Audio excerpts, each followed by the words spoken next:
Some days parenting requires uncomfortable conversations. I just had a 12-year-old boy show up here at my front door asking for help. He's emaciated. He's got tape around his leg. Franke's estranged husband Kevin and oldest son Chad now opening up in a new Hulu docuseries, Devil in the Family: The Fall of Ruby Franke. And I have regrets, and I wish that I hadn't done those things.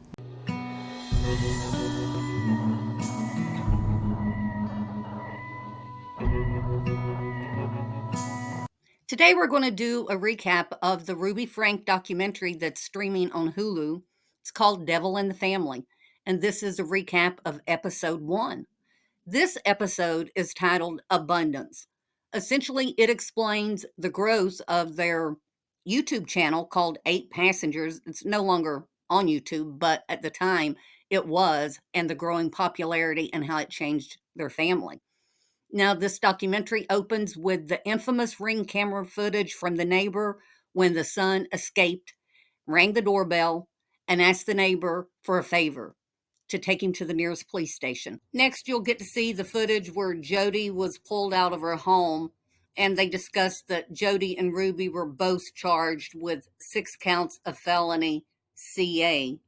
Now, I should also point out that the videos and images that you're seeing on the screen are not from the documentary. I did not want YouTube to take my video down. So therefore, I've tried to get similar scenes to put on the screen for anyone watching the video.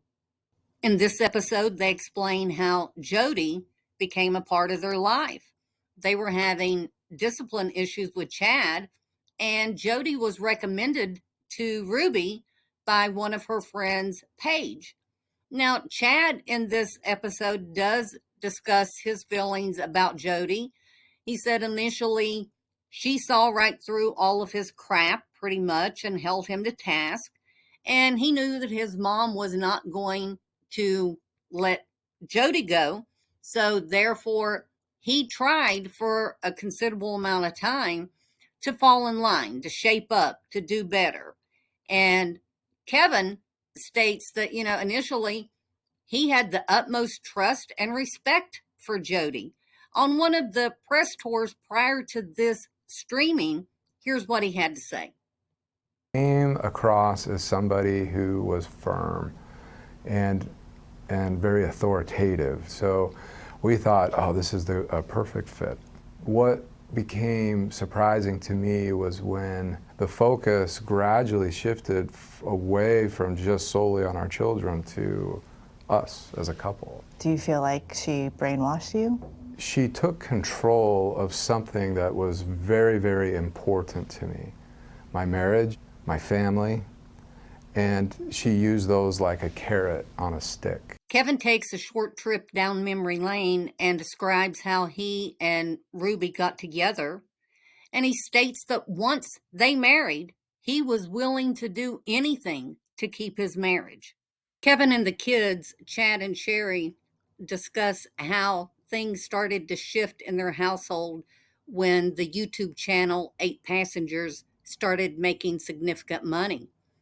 Kevin states that they went from $2,000 a month paychecks up to 8, up to 20, and in the peak of their success, $100,000 a month or more. At this time, Kevin states that he had no reservations about the channel, and Ruby was seen as America's mom. Kevin states that Ruby was laser focused on being seen as a good mom by the world. Notice he didn't say that she was laser focused on being a good mom, but she wanted to be viewed as being a good mom. And Kevin explains that Ruby filmed everything and that he was really uncomfortable with that. He said it wasn't enough to interact with her, but you also had to interact with the camera. He states that Ruby wanted him to be a strong patriarch for the family, but he wasn't. He said he was a nerd through and through. Kevin also admits that Chad was everything he himself had wanted to be, but was not. And he says that Ruby knew that and that she exploited it. The director asked Kevin if he also exploited it, to which Kevin replied, absolutely, further stating that all the money came for one reason and one reason only, his kids. And then throughout this, Kevin does claim that he had no idea about the abuse that was going on. Throughout episode 1, you'll see Chad and his sister Sherry come into view explaining what life was like behind the scenes of this constant filming in their household. And Chad also states that at one time, Ruby was really the best mom and that they had a very simple life. He also says that he and Sherry were best friends growing up, but every video they posted was that of a perfect family because they only wanted to show those type of things to their viewers. Chad states that during this time, he hated filming and he just wanted to hang out with his friends, and that often he would intentionally mess up his lines while filming just because he didn't like Ruby telling him what to do all the time. Chad also discusses his first phone call with Jodi, and after, Jodi advises Kevin and Ruby that Chad needs consequences for his behavior during that call. And this resulted in all of his electronics being taken and Chad being sent away to wilderness camp. In an upcoming video, when Chad reemerges in the household, Ruby is praising Jodi for her help with Chad. And it's accidentally disclosed that Chad had now been sleeping on a beanbag on the basement floor for over 6 months and had been threatened with military camp if he acted up again. Chad said he shaped up real quick after that. But this video that during it, Ruby makes this awkward laugh and just tries to act like everything's normal, Kevin says that was the powder keg that blew everything up. Take a listen. Months and then you give it back like a couple weeks ago. I don't think our viewers know that. You've been sleeping on a beanbag. I've been sleeping on a beanbag since October. After the controversy, viewers were questioning Ruby's parenting style and her husband Kevin's. Sit down right here. Go sit on the couch. Oh. Sit her down on the flipping couch. This morning, new home video of former mommy influencer and now convicted child abuser Ruby Franke. I'm still recording! The Utah mom of 6 was known for her tough parenting, carefully crafting her image to millions of subscribers on her 8 Passengers YouTube channel. Be excited to tell them where your name came from, even if you have to fake it. Fake being happy. Okay? I don't know if I can right now. Now they start inserting clips of negative viewer comments, and Ruby takes that video down. But all hell still broke loose because she was unwilling to post an apology or an explanation, even though she was advised to by an attorney. They show clips from all those mean videos of Ruby yelling at the kids, yelling for them to sit on the couch, and I mean, just horrible treatment of these children. Now, remember, again, Kevin was still around during this point, but he does claim he was not aware that any of this was going on. And up next, guys, you're going to get to see probably the most shocking of all, which is Ruby's journal. So it's really shocking to see how Ruby documented her torture and abuse of these precious children in her journal. There was like 60 pages of this. They did insert some of them into this episode. Thanks to Law and Crime Network, I was able to find some clips of that. If you want to see all of them, because like I said, there's many, go over to their channel and subscribe and take a look at it. They are one of my favorites, I must admit.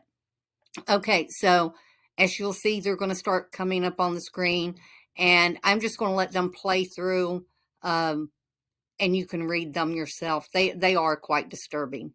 You'll notice throughout these journal entries, or the clips of the entries, that areas have been blacked out or redacted.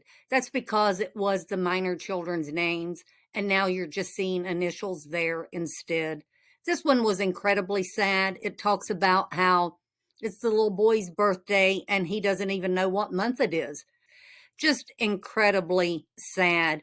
She compares him to a snake that's slithering, and that, they're selfish and sinful, just totally disgusting.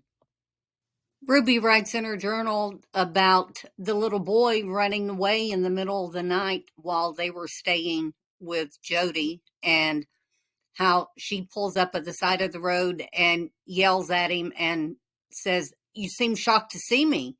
She makes him get back in the car and she takes him back home. And then she ends that journal entry with, "The devil wants me in prison, my children dead. I meet Jodi back home." In my opinion, during this episode, Kevin seems to want to squarely place the blame for everything that has happened on Jodi. And in my opinion, he implies that aside from the constant filming, everything was fine in the household before she came into their lives. However, Sherry does come into the frame at one point in this episode, and she says, in her opinion, Ruby is a bad person. And Ruby had all these tendencies and this aggressive behavior before Jodi came along. The bottom line is that I was choosing to trust a licensed professional mental health counselor and my wife, and they gave some terrible counsel. Do you still love her? I do. I don't think I'll ever stop loving her. Does that mean that I want to let her back into my life, let her back into my kids' lives? Absolutely not. It was great to see Chad and Sherry doing so well and looking healthy and seeming well adjusted, considering the nightmare that they have all been through. I can say this, if you have followed this nightmare of a case over the last couple of years like I have, this docuseries is definitely worth the watch. I have already seen episode 2, and if you're interested in a recap and that, please let me know in the comments. Please take a second to like my video if you don't mind. And until I see you in the next one, take care, guys.